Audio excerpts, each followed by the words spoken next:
Selamat pagi Bapak Ibu dan saudara-saudaraku yang dikasihi Tuhan. Senang sekali saya menjumpai Bapak Ibu dan saudara semuanya pada pagi hari ini dalam renungan. Sebelumnya marilah kita berdoa. Bapa di sorga, Bapa dalam nama Tuhan Yesus, kami bersyukur kepadamu pada pagi ini untuk anugerah-Mu yang baru. Firman-Mu adalah pelita bagi kaki kami dan terang bagi jalan-jalan kami. Tolonglah kami ya Tuhan untuk merenungkan firman-Mu pada pagi ini. Dalam Kristus Tuhan kami berdoa. Amin. Saudara sekalian, Galatia pasal 4 ayat 31 berbunyi, "Karena itu saudara-saudara, kita bukan lagi anak-anak hamba perempuan, melainkan anak-anak perempuan merdeka." Teks yang kita baca pada pagi ini, saudara sekalian, ada dalam kerangka ketika Rasul Paulus sedang menjelaskan keselamatan bagi orang-orang yang percaya kepada Yesus Kristus.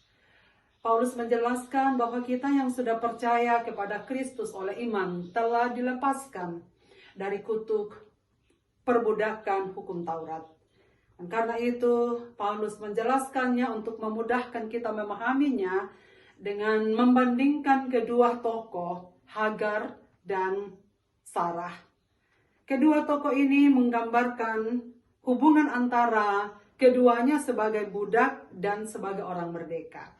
Karena itu di dalam penjelasannya di ayat yang ke-23, Paulus mengkontraskan bahwa keduanya dengan tegas memiliki status yang berbeda.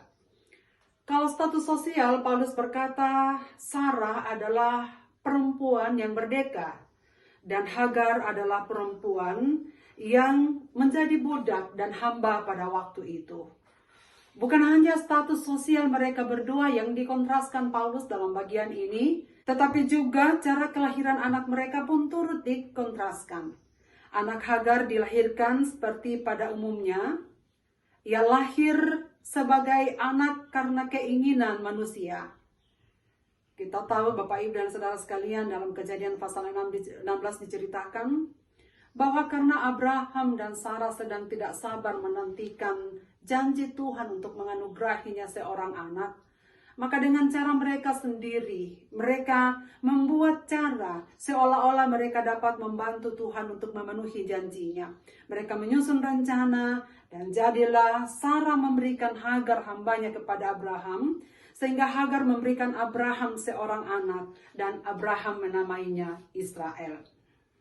Jadi tidaklah mengherankan saudara sekalian kalau dalam bacaan ini Paulus berkata bahwa Ismail lahir menurut daging, diperanakkan menurut daging karena lahir atas keinginan manusia semata. Saudara sekalian, lain halnya dengan anak Sarah yang dilahirkan melalui janji Allah. Memang kita tahu bahwa Sarah telah lanjut usia dan tidak memungkinkan lagi untuk memiliki keturunan. Tetapi dalam kondisi itu Tuhan berjanji bahwa melalui Sarah, Abraham akan memiliki seorang anak, yaitu anak yang terjanji. Paulus menggunakan hal ini sebagai satu contoh yang mengartikan bahwa semua janji-janji Allah diwariskan melalui anak Sarah. Juga keturunannya menjadi kiasan untuk orang-orang percaya dalam Yesus Kristus sebagai anak-anak yang lahir dari perjanjian. Melalui perjanjian baru ini Allah bersekutu dengan umatnya, yaitu di dalam anugerah dan bukan lagi dengan melakukan hukum Taurat.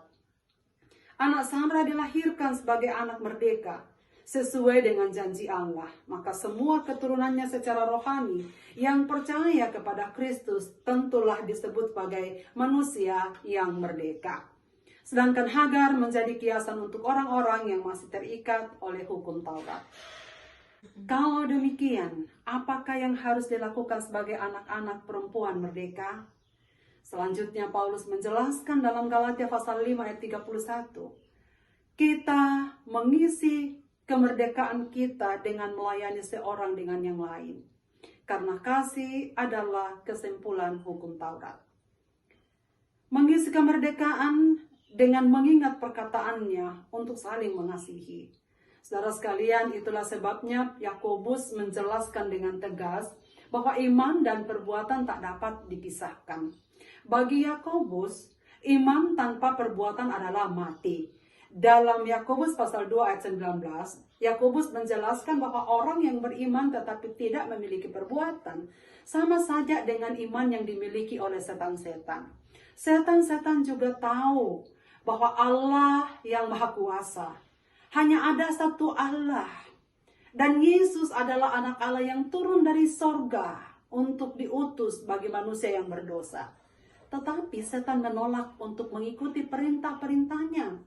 Setan menolak untuk taat.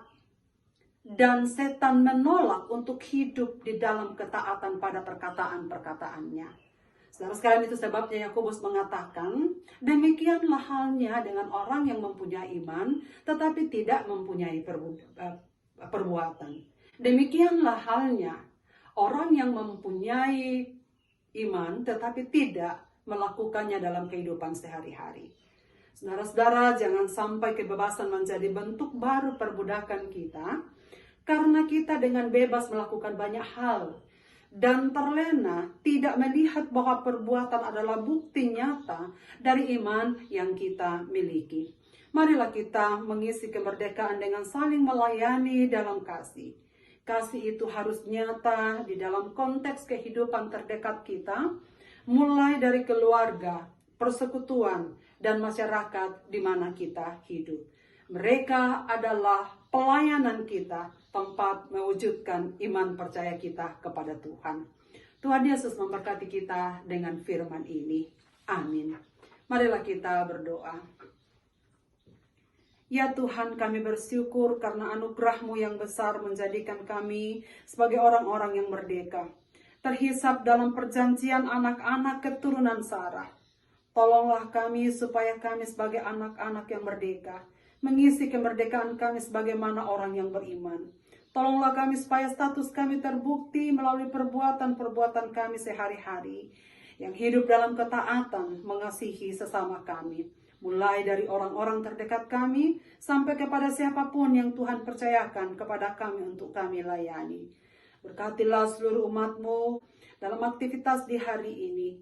Bagi yang sakit dan yang sedang dalam pemulihan di rumah-rumah atau di tempat-tempat perawatan di rumah-rumah sakit. Hiburkanlah mereka yang sedang berduka. Berilah jalan keluar bagi pergumulan-pergumulan kami. Dan berilah kami kekuatan menjalani hidup dengan protokol kesehatan yang ketat, sebagaimana anjuran pemerintah kami. Dan biarlah kami menikmati bahwa pertolongan Tuhan jelas menyertai kami dan senantiasa menghiburkan kami dalam segala hal. Dengarlah doa kami ya Tuhan. Dalam Kristus Tuhan kami berdoa. Amin. Selamat beraktivitas di pagi hari ini, saudara sekalian. Tuhan Yesus memberkati.